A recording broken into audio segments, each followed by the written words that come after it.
তো বন্ধুরা দেখো, আজকে আমি শুটকি মাছের আচার বানাবো। আচার বলতে গেলে এটাকে ভর্তা হবে। তো আমি সুন্দর করে গরম জলে ধুয়ে তারপরে ড্রাই ফিশ, এটাকে বলে ড্রাই ফিশ ইংলিশে, আর বাংলাতে তো জানোই শুটকি মাছ, শুকনো মাছ কে কী বলে।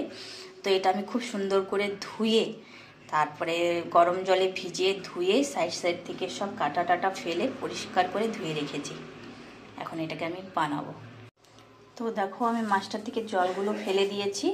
তো এখন এটাকে আমি একটু ছেঁচে নেব, ছেঁচে করে নেব।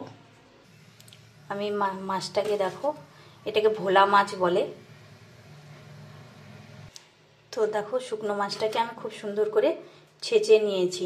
তো কাঁটাগুলো না মুখের মধ্যে লাগবে না, তো এভাবে করলেও খুব ভালো লাগে খেতে।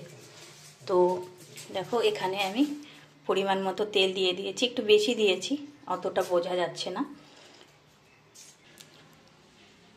তো দেখো, এখানে আমি বড় সাইজের 3টে পেঁয়াজ নিয়ে নিয়েছি, টমেটো বড় সাইজের 2টো নিয়েছি, আর এই তো শুটকিগুলো, আর রসুন আমি গোটা 2টো রসুন নিয়েছি, এখানে থেতো করে রেখেছি। আর লঙ্কা বাটা আর জিরে বাটা তো দেব। তো আমি রান্নাটা শুরু করে দিই। শুকনো মাছগুলো দেওয়ার আগে একটু রসুন আর একটু যদি পেঁয়াজ দিয়ে দাও তো গন্ধটা চারিদিকে ছড়াবে না। গরম জল দিয়ে তো ধুয়ে নেওয়া হয়েছে, এখন আমি শুকনো মাছগুলো দিয়ে দিলাম। কে কে শুকনো মাছ খেতে ভালোবাসো অবশ্যই আমাকে জানাবে কমেন্টে। আর আমার ভিডিওটা ভালো লাগলে লাইক, কমেন্ট, সাবস্ক্রাইব করে দেবে।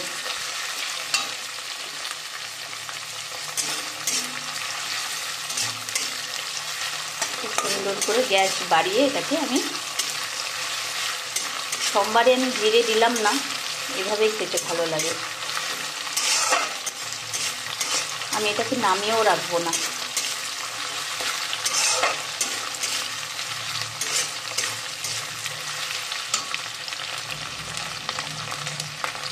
একটু ভেজে নিই। তো আমার লাল লাল করে ভেজে রাখা হয়ে গেছে। এখন এখানে আমি নিয়ে দেবো পেঁয়াজ। পেঁয়াজটাকে আমি খুব ঝুরি করেই কেটেছি, তো বাটা করে দিলাম না। বাটা করে দিলে একটু মশলাটা বেশি বেশি লাগে, ভালো লাগে না খেতে। আমি রসুনটাও দিয়ে দেবো এখানে। 2টো কাঁচা লঙ্কা আমি এখানে টুকরো করে রেখেছি। এটাকে একটু নাড়াচাড়া করে নিই।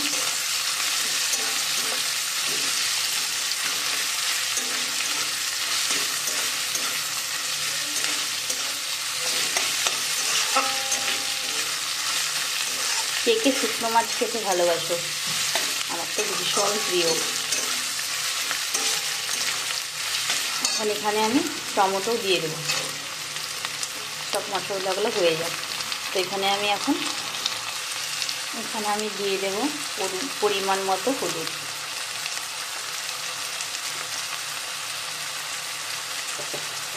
আমি কিন্তু এখানে শুকনো লঙ্কার গুঁড়ো কিচ্ছু ইউজ করব না।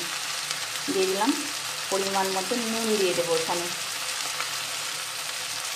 স্বাদ মতো, তোমাদের যতটুকু প্রয়োজন, যতটুকু বানাবে সেই হিসেবে দিয়ে দেবে। আর আমি দিয়ে দেবো জিরে বাটা আর লঙ্কা বাটা 2 চামচের মতো। আমি সব মশলা দিয়ে দিয়েছি, খুব সুন্দর করে নেড়ে চেড়ে নেবো। এখন গ্যাসটা বাড়িয়ে দিয়েছি, একটু পরে আমি কম করব।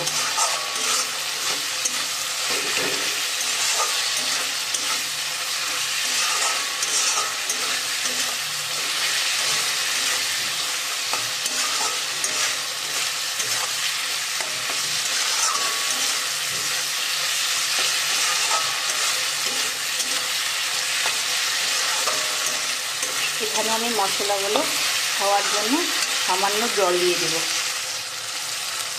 সামান্য পরিমাণে আমি এখানে জল দিয়ে দিলাম, মশলাটাকে কষিয়ে নেব।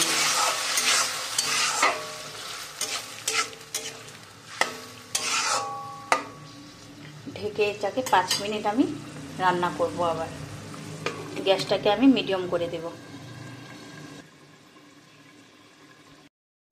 তো আমি মাঝখানে 2বার এটাকে উঠিয়ে একটু দেখেছিলাম, নাড়াচাড়া করেছিলাম। তো দেখো, তেলটা ছেড়ে দিয়েছে একদম। আমার চাটনিটাও কমপ্লিট হয়ে গেছে।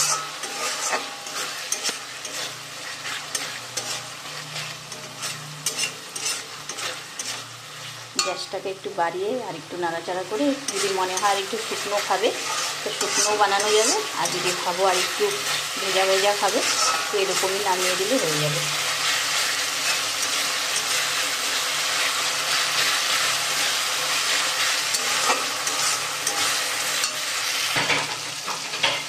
ও বন্ধুরা দেখো, ফাইনাল লুক হয়ে গেল আমার এটা।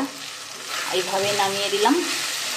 আর সত্যি বলতে এটা মনে করো যেমন সবাই বলে গন্ধ বেরোয়, সেটা হয় না। গরম জলে সুন্দর করে ধুয়ে নিলে, আর যদি ভাজার সময় শুটকি মাছটাকে ভাজার সময় যদি একটু পেঁয়াজ আর একটু রসুন দিয়ে দাও তাহলে চারিদিকে ছড়াবে না। আর জিরে বাটাটা অনেকে ইউজ করে না, তো জিরে বাটাটা আমি কেন ইউজ করলাম, জিরে বাটা ইউজ করলে না তো অত একটা সেন্ট যে সেটা থাকে না, হালকা হয়ে যায়, খেতেও খুব টেস্ট হয়। তো অবশ্যই জানাবে আমাকে কেমন হলো। যদি এর মধ্যে আরও কিছু অ্যাড করো তোমরা অবশ্যই জানাবে। আমার চাটনি কমপ্লিট হয়ে গেছে। কে কে ভালোবাসো অবশ্যই জানাবে, আমি বারবার বলছি। ঠিক আছে, টাটা, বাই বাই।